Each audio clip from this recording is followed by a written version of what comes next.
Salut à tous, aujourd'hui on se retrouve pour l'épisode numéro 87 de l'After Zap Image. On va débuter avec une info qui concerne Nabil Fekir, le numéro 10 de l'Olympique Lyonnais. Donc il est de plus en plus proche d'Arsenal. Il y a énormément de contacts entre Arsenal, l'Olympique Lyonnais et Nabil Fekir. On sait que voilà, cette année il a vraiment encore une fois explosé avec l'Olympique Lyonnais. Enfin, pour le moment il a vraiment explosé. J'espère qu'il va pouvoir continuer toute la saison comme ça. À l'heure actuelle c'est vraiment l'un des meilleurs joueurs du championnat de Ligue 1. Ça fait aussi très longtemps qu'il est du côté de Lyon en tant que joueur Nabil Fekir, j'espère, et je pense que pour lui ça va être le moment de changer d'air un petit peu, de quitter l'Olympique Lyonnais normalement l'année prochaine, parce que étant donné l'énorme saison qu'il est en train de faire, et peut-être qu'il fera aussi une très bonne Coupe du Monde si Didier Deschamps l'appelle pour venir avec l'équipe de France. J'espère qu'il va pouvoir rejoindre un grand club. J'aurais préféré qu'il rejoigne peut-être un autre club qu'Arsenal. Pour le moment ce ne sont que des rumeurs, mais je pense que voilà, Arsenal c'est plus trop vraiment un top club européen. Je pense que Nabil Fekir il a envie de jouer la Ligue des Champions tous les ans, c'est pas vraiment le cas d'Arsenal à l'heure actuelle, donc j'espère pour lui qu'il pourra choisir déjà un grand club et pourquoi pas autre que Arsenal. Ensuite on voit qu'une petite statistique qui concerne l'Olympique Lyonnais. Donc cette année en 19 matchs, l'Olympique Lyonnais a qu'une seule défaite, c'était une défaite qu'on peut leur excuser face au Paris Saint-Germain 2-0, et encore ils avaient fait un très beau match les Lyonnais face au Paris Saint-Germain. Donc on voit que vraiment que Lyon est en très grande forme cette saison. Je pense vraiment qu'ils peuvent concurrencer l'AS Monaco pour essayer d'accéder directement à la Ligue des Champions l'année prochaine, en terminant pourquoi pas deuxième de Ligue 1. Il me semble que Monaco est largement moins bien armé que l'année dernière.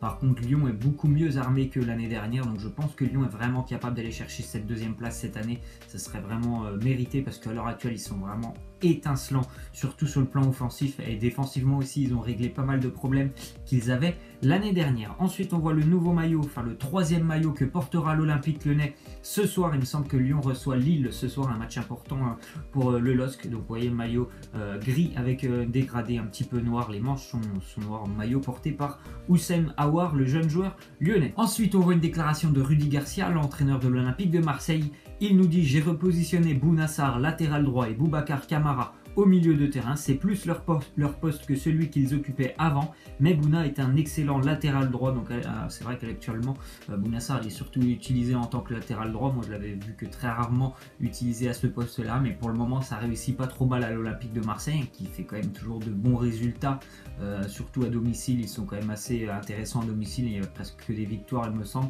À l'extérieur ils ont un peu plus de difficultés, mais ils s'accrochent. Ils vont quand même chercher un point par-ci par-là.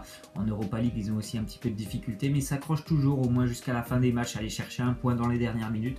Donc déjà bravo à l'Olympique de Marseille pour ça. Après il va falloir que ça tienne toute l'année comme ça, parce que bon, on va dire que pour le moment ils arrivent à prendre des points, surtout à l'extérieur dans les dernières minutes. Est-ce que ça va tenir toute l'année comme ça? Je n'en suis pas sûr.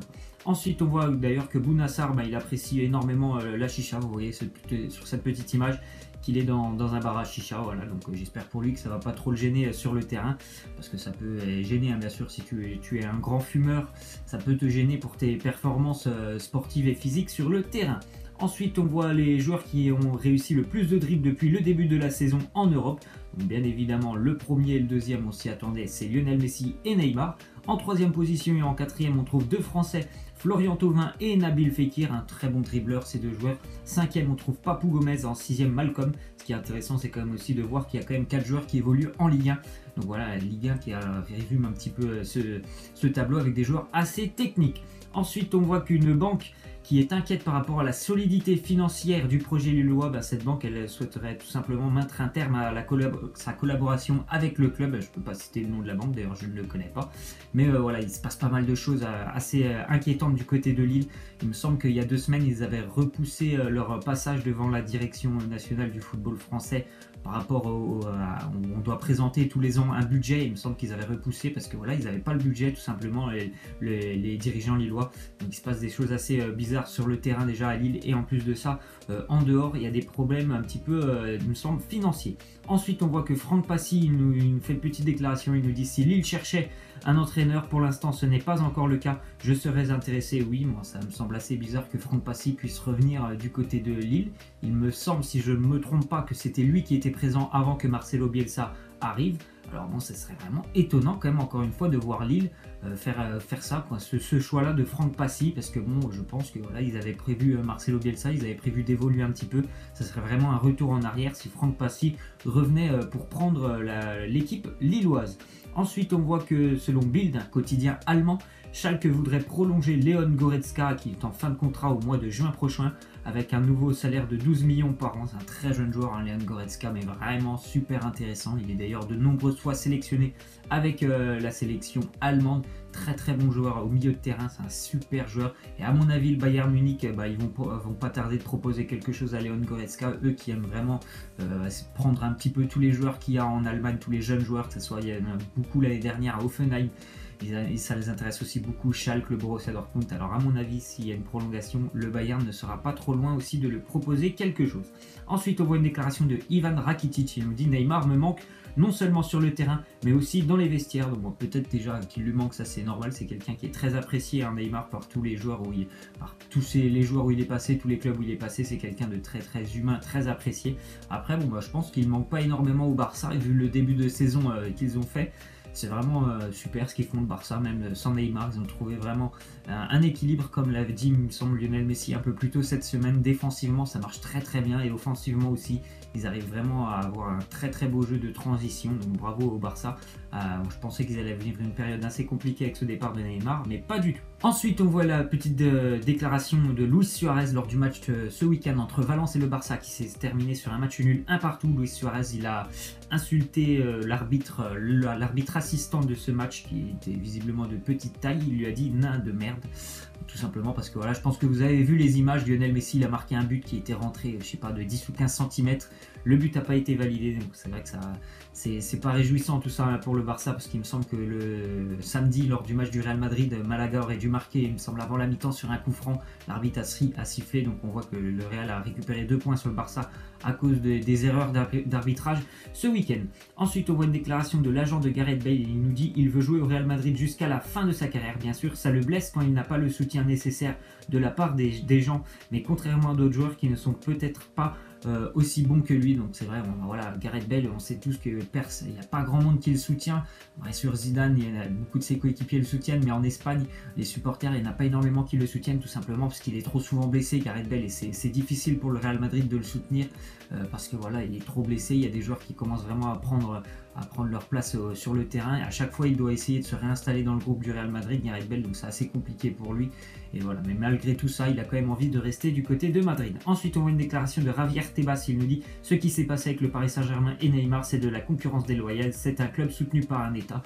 Oui, le PSG est soutenu par le Qatar, mais bon, qu'est-ce que vous voulez qu'on y fasse? C'est comme ça. C'est pas de la concurrence déloyale, hein, sinon voilà, l'UEFA aurait mis son nez là-dedans. Donc voilà, on va dire que c'est une concurrence déloyale, mais on a le droit. Voilà, c'est comme ça, on ne peut rien y faire. Le PSG est soutenu par le Qatar, et voilà, ils ont forcément énormément d'argent. Ensuite, on voit donc que Chelsea serait prêt à recruter 2 joueurs de Ligue 1 au prochain mercato hivernal. C'est Antonio Conte qui souhaite recruter 2 joueurs de Ligue 1. Les 2 joueurs de Ligue 1, on les connaît, c'est Mouktar Diakaby, le défenseur lyonnais, qui peut évoluer aussi un petit peu au milieu de terrain, qui comme pour un défenseur est un excellent buteur, et Lucas Moura, le Brésilien du Paris Saint-Germain, qui évolue très rarement du côté de Paris. Ensuite, on voit une petite déclaration de Gigi Buffon sur Gattuso, le nouvel entraîneur du Milan. Il nous dit: c'est un choix naturel, je pense qu'il va pouvoir régler les problèmes au sein du club et aider l'équipe à s'améliorer. Gennaro Gattuso, qui a quand même très peu d'expérience, on va dire au haut niveau en tant qu'entraîneur, donc j'espère pour lui que ça va très bien se passer du côté de Milan. C'est quand même une légende du club milanais. Je connais le joueur c'était quelqu'un d'assez dur, hein, sur le terrain, déjà très physique, très hargneux, qui était vraiment capable de mettre des bons taquets aux adversaires. Donc s'il est capable d'un petit peu de donner toute cette envie et tout ce qu'il avait sur le terrain à son équipe, je pense que le Milan pourrait vraiment s'améliorer, et pourquoi pas ressembler un petit peu dans le style à ce que faisait Diego Simeone avec l'Atlético, avec beaucoup d'envie et d'agressivité. Ça serait vraiment pas mal pour le Milan. Ensuite, une nouvelle déclaration de Gianluigi Buffon. Il lui dit: j'ai un certain âge, j'ai toujours été un soldat pour la Nazionale et la Juve. Je ne veux pas déserter, même à 60 ans, s'il y avait un problème de gardien, je répondrai à l'appel, parce que telle est l'idée de représenter mon pays. Donc voilà, bravo à lui qui a quand même arrêté normalement sa carrière avec l'Italie, mais on ne sait jamais s'ils ont besoin d'un gardien. La sélection italienne, ça arrive parfois, bon, à mon avis ça n'arrivera pas à l'Italie. Il me semble que le Luxembourg contre la France avait dû rappeler un gardien qui était parti à la retraite lorsqu'ils avaient perdu 3-1 chez eux. Donc pourquoi pas du côté de l'Italie, mais à mon avis l'Italie a quand même pas mal de gardiens, donc ça sera vraiment la fin de la carrière italienne pour Gigi Buffon. On va continuer surtout avec les résultats de cette journée de Ligue 2. Hier, Reims s'est imposé face à Auxerre, c'était lundi. Il me semble que Lens s'est imposé 2-0 face à Ajaccio. Nîmes s'est imposé du côté de Lorient 2-1. Et on voit donc le classement. Reims est toujours premier, 38 points. Nîmes, les Crocos qui sont deuxième, un très bon début de saison des Crocos, 34 points pour l'instant. Ils seraient en Ligue 1. Le troisième barragiste, c'est Le Havre. Dans les dernières places, Tours est toujours dernier, Quevilly 19e et Bourg-Péronat 18e et barragiste. On va terminer donc avec la question de fin. Vous voyez l'image avec Pierre-Emerick Aubameyang. Il y a pas mal de rumeurs en ce moment qui circulent sur Pierre-Emerick Aubameyang. Est-ce qu'il pourrait quitter le Borussia Dortmund et pourquoi pas rejoindre Chelsea? Vous allez me laisser vos avis. Pour moi, je pense que ça va être sa dernière année avec le Borussia Dortmund. Il partira l'année prochaine. Je ne sais pas si ça sera à Chelsea, mais vous pouvez me laisser en commentaire si vous pensez vous aussi que Pierre-Emerick Aubameyang vit sa dernière année avec le Borussia Dortmund. Voilà, c'est la fin de cet After Zappimage. J'espère que ça vous aura plu. N'hésitez pas à lâcher des likes, à vous abonner. Moi, je vous laisse et je vous dis à la prochaine. Ciao!